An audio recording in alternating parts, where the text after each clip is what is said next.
কোরবানির পশুর চামড়ার বিধান কি? উত্তর হলো, কোরবানির পশুর চামড়া এটা নিজে ব্যবহার করতে পারলে সেটা করা উচিত।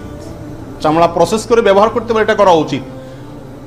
কোথাও কোথাও মানুষ খায়, যদি খাইতে পারেন চামড়া পরিষ্কার করে সেটাও আপনার জন্য ঠিক আছে।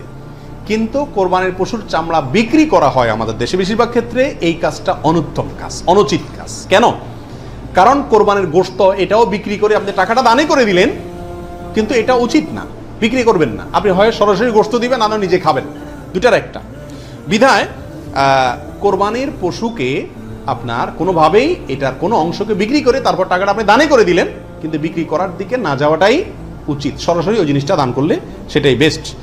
কোরবানির পশুর কোনো অংশ বিক্রি করা জায়েজ আছে কিনা?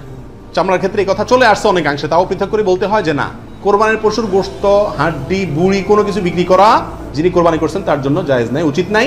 তবে যাকে আপনি দান করছেন গরিব মানুষ, সে যদি নিয়ে আবার বিক্রি করে দেয় তার জন্য কি আছে? জায়েজ আছে। কোরবানির পশুর চর্বি অথবা হাড্ডি এগুলো বিক্রি করার একটা প্রথা আছে আমাদের দেশে, এটা করা যাবে না। কোরবানির ঈদের আমি খেয়াল করছি ভ্যানালারা বাইর হয়, অতিরিক্ত চর্বিগুলো আছে এগুলো কেজি দরে কিনে, হাড্ডি কিনে এগুলাকে বিভিন্ন কাজে ব্যবহার করা হয়। তো আমাদের জন্য এগুলো বিক্রি করে নিজে খাওয়ার তো প্রশ্নই ওঠে না। যদি বিক্রি করেই ফেলেন তাহলে এটা দান করে দিতে হবে গরিবকে। আর বিক্রি না করে ওটা হয় এমনি আল্লাহর রাস্তায় কাউকে দিয়ে দিবেন, আর না হলে নিজে খাবেন, ব্যবহার করবেন, বিক্রি করবেন না।